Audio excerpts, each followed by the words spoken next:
Trump says he's not ready for a deal. In the same news cycle, strikes hit Iran's Isfahan province, and the war's center of gravity shifted again. This is no longer just about missiles in the sky, but about leverage over energy, shipping, and the price you will pay for everything moving through a global supply chain. If Hormuz stays effectively shut, your inflation rate becomes a battlefield outcome. The immediate reality is that diplomatic off-ramps are being publicly downgraded while military tempo stays high.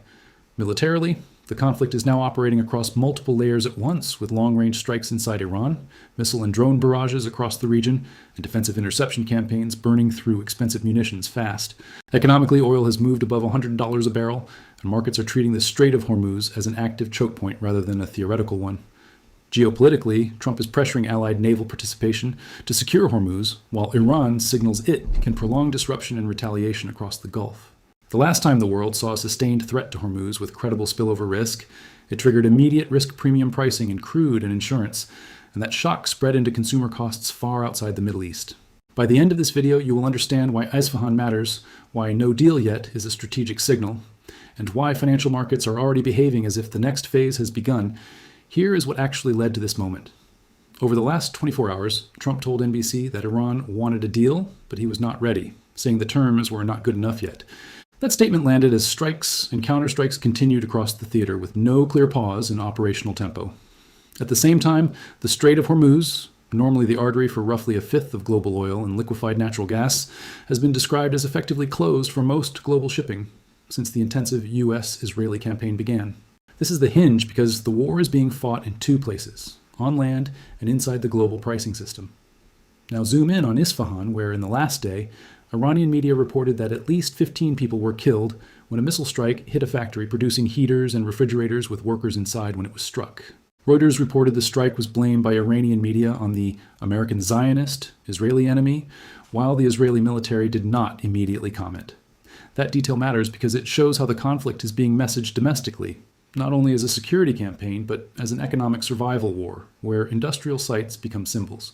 It is also happening while U.S. focus expands toward Iran's energy export architecture, particularly Kharg Island, which handles roughly 90% of Iran's oil exports.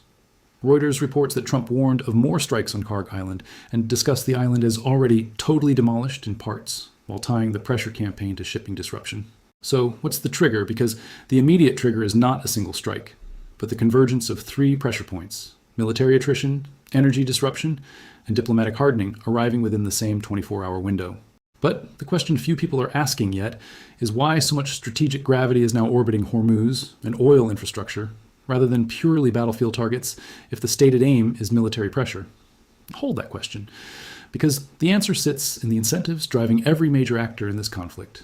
Start with the human cost, because it is the only part that is not abstract. In Isfahan, Iranian media reported at least 15 people killed at an industrial facility, and Reuters confirmed the report while noting the attribution and lack of immediate Israeli comment. More broadly, Reuters reports the war has killed more than 2,000 people, with most deaths in Iran and Lebanon. This reflects the compounding effect of sustained operations, where even when front lines are not visible, the casualty curve continues rising. Now consider infrastructure and military value.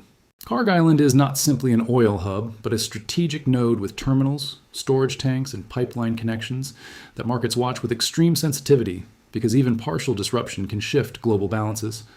Reuters reports Kharg has storage capacity of roughly 30 million barrels and held about 18 million barrels as of early March, citing a J.P. Morgan report referencing K-Peeler data. That is not just a headline number, but strategic inventory positioned near a contested maritime corridor. If markets believe that capacity is threatened, the price reaction becomes immediate because replacement barrels cannot appear on demand. Now move to the energy and commodity layer, where your cost of living enters the story. Reuters reports crude prices are above $100 a barrel and expected to rise further, while the International Energy Agency said the Hormuz closure has triggered the largest disruption to global oil markets in history and could cut around 8% of global supplies in March. The question then becomes whether the market can absorb an 8% supply hit without secondary inflation. And history suggests that is unlikely when shipping insurance, rerouting, and refinery feedstock costs all increase simultaneously. The conflict is also pulling in more geography. BBC reporting describes continuing regional interceptions and strikes, with Gulf states reporting interceptions of missiles and drones, while Israel reports continued incoming waves.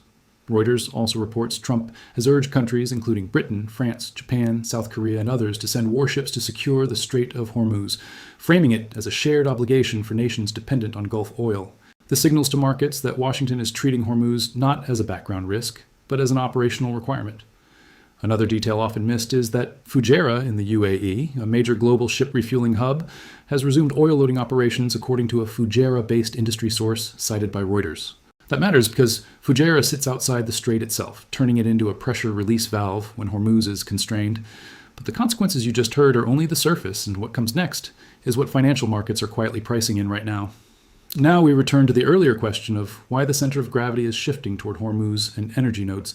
The reason is that the economic layer is not a side effect, but a mechanism of the conflict. What many analysts miss is that in prolonged conflicts, the decisive terrain is often not where bombs land, but where risk is priced. Iran's leverage is asymmetric because it cannot match U.S. and Israeli air power platform for platform. Instead, its strategic alternative is to raise the cost of continuation regionally and globally by turning the Gulf's economic infrastructure into contested space.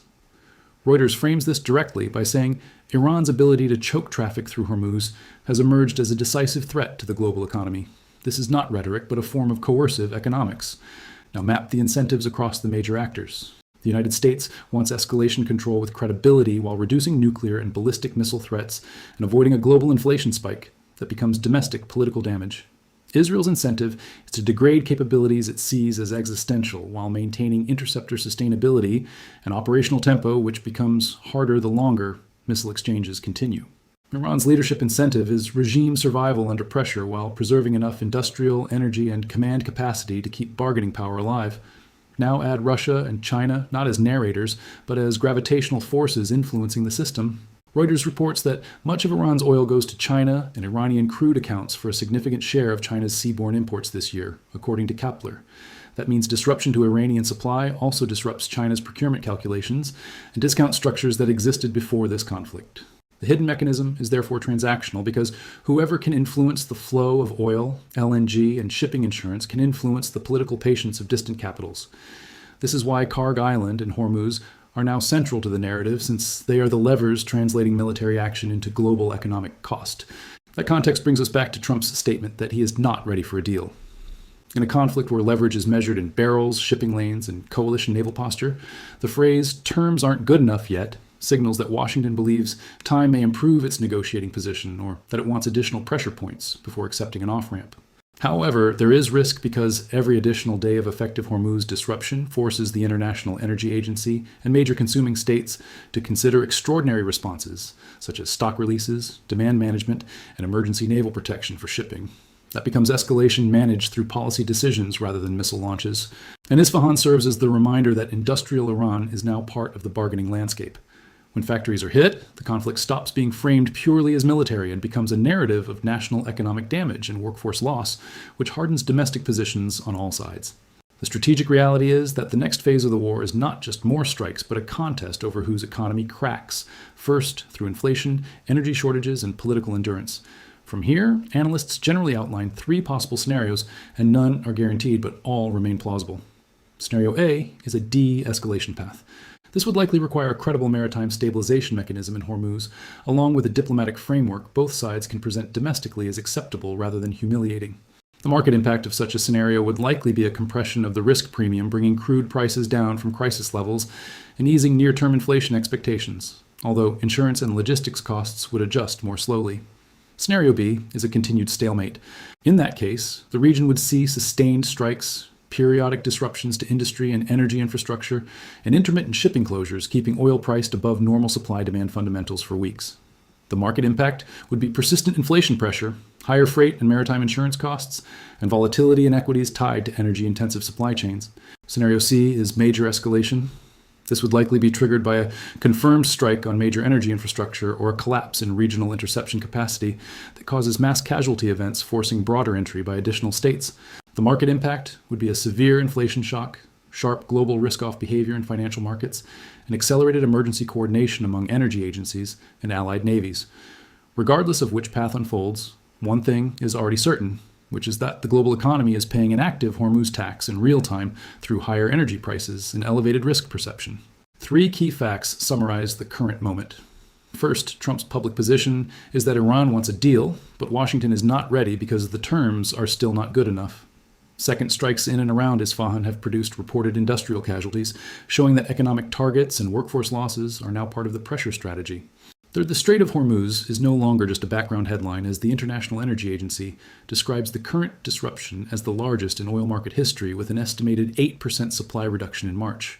The next 72 hours will determine whether maritime security efforts can stabilize shipping and reduce the economic shock, or whether retaliation expands the target list and the cost felt by households worldwide.